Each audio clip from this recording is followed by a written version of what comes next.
Hey, beautiful chaos listeners, welcome back to another deep dive. Have you ever, just stopped to think about how some of history's greatest minds would react to the technology we have today? Oh, absolutely. It's mind-boggling to imagine. Like, picture someone like Leonardo da Vinci, Machado de Assis, or even Marie Curie grappling with something like artificial intelligence. Wow, to see AI through their eyes, in a way, it's like a time traveler's perspective on the future. That's precisely what we're diving into today. We've got these AI-generated diary entries written as if these incredible minds were living in 2025.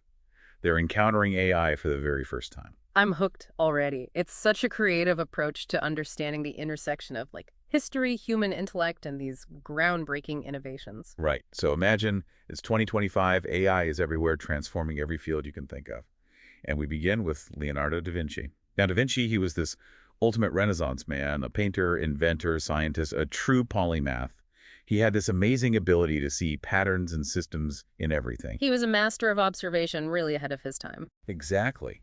And that's what makes his perspective on AI so fascinating, right? Here's someone who dissected human bodies and designed flying machines centuries ago, and now he's facing artificial neural networks. It's like he's encountering this next level of complexity, a whole new frontier of knowledge. Precisely. And in his diary entry, you can almost feel his awe. He's completely blown away by the intricate workings of AI, even comparing it to the human anatomy he spent years studying. That makes sense. He's always been fascinated by the mechanics of life, of nature and creation. There's a quote from Da Vinci's diary that I think captures this beautifully. He writes, "To behold these artificial networks is akin to gazing upon the human form, its veins and arteries replaced with threads of logic and calculation." Isn't that powerful? It's like he's seeing a kind of beauty in the structure of AI, similar to the beauty he found in the natural world and the human body. Exactly. Remember, Da Vinci was completely obsessed with the intersection of art and science, right? Oh, completely. Yeah. His work embodied that fusion. So it's not surprising that he sees AI as a new form of artistic expression in a way. Like a new tool, a new Really, medium. exactly. He even calls it a testament to human ingenuity, this fusion of art and science in AI. You can almost see him sketching those neural networks, trying to grasp their essence. Oh, absolutely. Mm. It's as if he's viewing AI as a collaborative tool, Hmm. something that could push the boundaries of creativity even further. Yeah. But then there's this really interesting shift in his perspective. Oh, really? How so? He starts to wonder if AI, even with all its power and complexity, can ever truly capture the essence of human thought, what he calls the beautiful imperfection. That's so interesting. It's like he's recognizing that there's something unique about human creativity, something that might be lost in the translation to a purely algorithmic system. Exactly. And to illustrate this point, he brings up his most famous work, the Mona Lisa. Ah, the enigmatic smile. Right. He talks about how he intentionally left her smile ambiguous, creating a sense of mystery that no algorithm could ever replicate. It's like he's suggesting that there's an element of human artistry, of intention and emotion that can't be captured in code. I see. It's the soul of art, the intangible essence that makes it so compelling. Exactly. And then he goes on to contrast AI's ability to learn instantly with his own lifelong pursuit of knowledge. So he's pondering whether AI, without those same human limitations, can actually experience the joy of discovery. It's a profound question, isn't it? Can a machine, even one as advanced as AI, truly grasp the messy beauty of the human experience? Can it ever truly understand things like intuition, imagination, or that constant human striving for knowledge, even with limitations? Those are the questions that Da Vinci leaves us with. And now, let's shift gears and turn our attention to a very different perspective, that of Machado de Assis, the Brazilian literary giant. All right, I'm ready for a new viewpoint. What's Machado's take on this whole AI thing? Well, he brings something totally different to the table, a healthy dose of skepticism.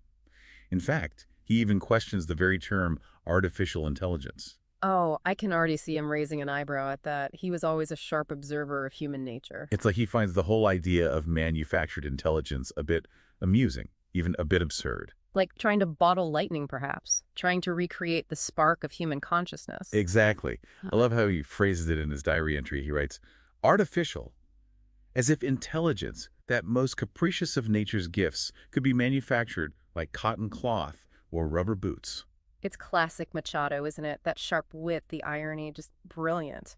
But what's driving his skepticism? What's behind that playful cynicism? Well, I think it stems from his incredibly deep understanding of human psychology. Ah, he was the master of dissecting the human heart with all its complexities and contradictions. And remember his literary style, full of unreliable narrators, those layers of meaning, the subtle irony that he wove into his stories. Right. He was always playing with perception, with the slipperiness of truth. So naturally, he'd be skeptical of AI's claims of objectivity and absolute truth, wouldn't he? Makes sense. He'd be looking for the hidden agendas, the potential for manipulation, the ways in which AI might be used to obscure or distort reality.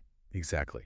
It's like he's saying, hold on a minute, machines can process data, but can they truly understand the chaotic brilliance of the human mind? The contradictions, the motivations, the layers of meaning we embed in everything. Precisely. He's not dismissing AI's capabilities outright, but he's urging us to look beyond the surface, to question what we really mean by intelligence. So it's not a rejection of AI, but a call for a deeper examination, a more nuanced perspective. And to drive this point home, he does these thought experiments in his diary. It's almost like he's playfully testing the limits of AI, pushing its boundaries. I love that. He's like a literary chess player making strategic moves, trying to outwit the machine. And there's this one scene in his diary that's just brilliant. He decides to ask the AI about irony and doubt, concepts that are so central to his own writing. What do you think happens? Well, knowing Machado, I bet the AI stumbles right into his trap. It probably provides a technically accurate definition of irony, but misses the point entirely. You nailed it. The AI can define these concepts perfectly, but it totally fails to grasp their human essence. Ah, so it's like explaining a joke without understanding why it's funny. The words are there, but the meaning is lost. Precisely. It's as if he's demonstrating that AI can process language, but not truly grasp the nuances, the layers of meaning that make human communication so rich and complex. So we've got Da Vinci, captivated by AI's complexity, but wary of its limitations. And then we have Machado de Assis, playfully skeptical, poking holes in its claims of intelligence.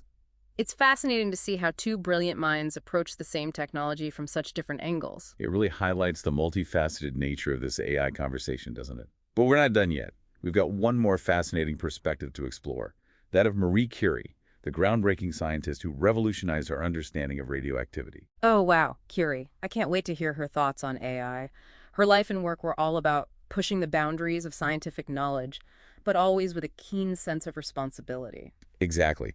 And that same meticulous consideration, that awareness of potential consequences, that's what she brings to the table when encountering AI. Let's dive into her diary and see what she has to say.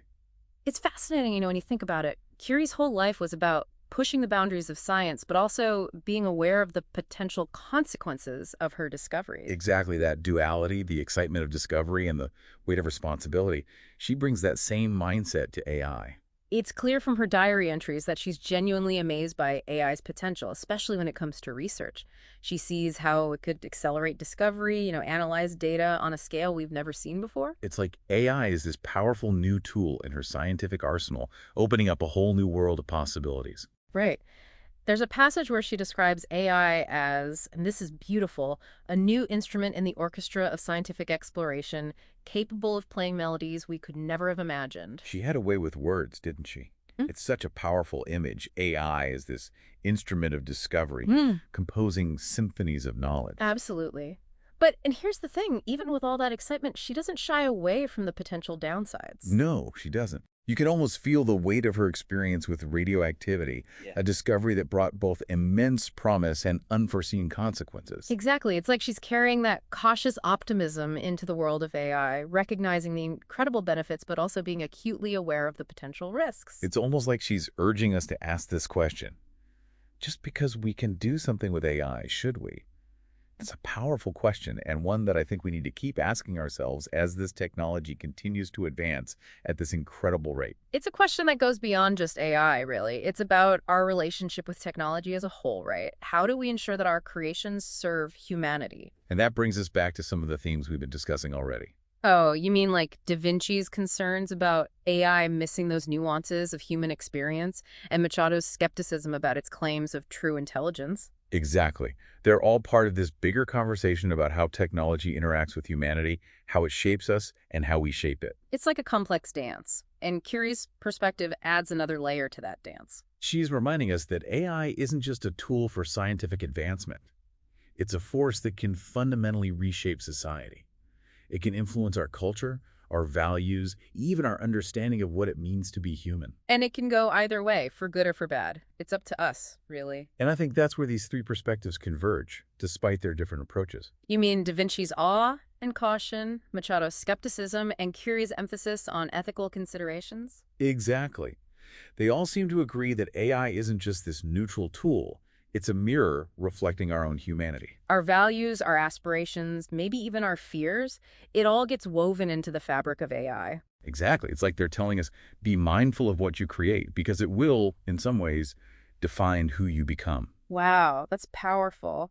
And I think that awareness is crucial for navigating the future of AI. It's not enough to just get excited about the possibilities or worry about the We risks. need to engage with it thoughtfully, with a deep understanding of its implications, both positive and negative. It's like they're urging us to have this open conversation, a dialogue about the future of AI, not just a technical discussion, but a philosophical one, an ethical one. And that conversation needs to be inclusive, involving voices from all walks of life, from different fields, different cultures. Because ultimately, the future of AI isn't something that will be decided by just scientists and engineers. It's something we need to shape together as a society, guided by wisdom, foresight, and a commitment to human flourishing. And that's a perfect segue into the next part of our conversation. How do we translate these historical insights into action? What can we actually do to ensure that AI is used for good and enhances our lives? It's a big question, but I think it all starts with education, with promoting a deeper understanding of AI among the general public. We need to demystify this technology. Demystify, yes, make it less intimidating, more approachable. Right. And empower people to engage with AI critically, to ask questions, to understand its potential and its limits. So it's not just about teaching people how to code or use AI tools. It's about helping them understand how AI works, how it's being used, and how it might impact their lives. Exactly. And that includes discussing the potential risks and challenges, not to scare people, but to empower them. To have informed discussions, to demand transparency and accountability from the people who are developing and deploying these AI systems. It's about developing a kind of AI literacy, a shared understanding of this technology so that we can make informed decisions about its role in our lives and in our society. AI literacy, I love that term. It captures the essence perfectly. And alongside education, we need to prioritize ethical guidelines and regulations for AI development and use. This is where Curie's perspective becomes so relevant, don't you think? Oh, absolutely. She was a pioneer in a field that could be both incredibly beneficial and incredibly dangerous. She understood the power of technology, but also recognized the need for responsible stewardship. It's like she's handing us a torch, saying, use this wisely for the betterment of humanity. It's a powerful reminder, especially now as we face these complex challenges with AI. We need to ensure that these systems are designed with fairness, transparency, and accountability at their core. We can't let AI perpetuate existing biases or create new forms of discrimination. That's where collaboration becomes crucial, right? Bringing together not just scientists and engineers, but ethicists, social scientists, policymakers, and the communities most likely to be impacted by AI. It's about having diverse voices at the table, ensuring that everyone has a say in shaping the future of this technology. So we've got education, ethical guidelines, and collaborative governance as our guiding principles. These are the pillars for building a future where AI is used responsibly, where it benefits everyone. And it's not just about preventing harm, right? It's also about harnessing AI's power to do good, to solve some of the biggest challenges facing humanity. To advance scientific discovery, to create new forms of art and expression, to connect people in meaningful ways, the possibilities are incredible. But we need to be intentional about it, thoughtful, and always, always prioritize human well-being above all else. It's a balancing act, a constant negotiation between the potential of technology and the enduring values of humanity. It's like Da Vinci, Machado, and Curie are all urging us to remember one crucial thing. The future of AI isn't set in stone. It's something we're actively creating, shaping, integrating into our world. And those choices we make today, those decisions, those conversations, they will determine whether AI becomes a force for good or a source of new problems. It's an exciting time to be alive, to witness this technological revolution unfold. But it's also a time for critical reflection, for thoughtful engagement, and for a renewed commitment to the values that make us human. And I think that's the most powerful message that emerges from these historical perspectives. AI isn't just about machines, is it? It's about us. It's about our choices, our values, our aspirations. It's about that enduring human quest to understand ourselves and the world around us. And even in this age of artificial intelligence, the most important questions are still the human ones. So as we wrap up our deep dive into the minds of Da Vinci, Machado de Assis, and Marie Curie, I want to leave you with one final thought. If you could have a conversation with these brilliant minds today, what would you ask them about AI? What insights would you seek from their unique perspectives? What wisdom might they offer to help us navigate this uncharted territory? Their words, their thoughts, they might just hold the key to unlocking a future where technology and humanity not only coexist, but thrive together.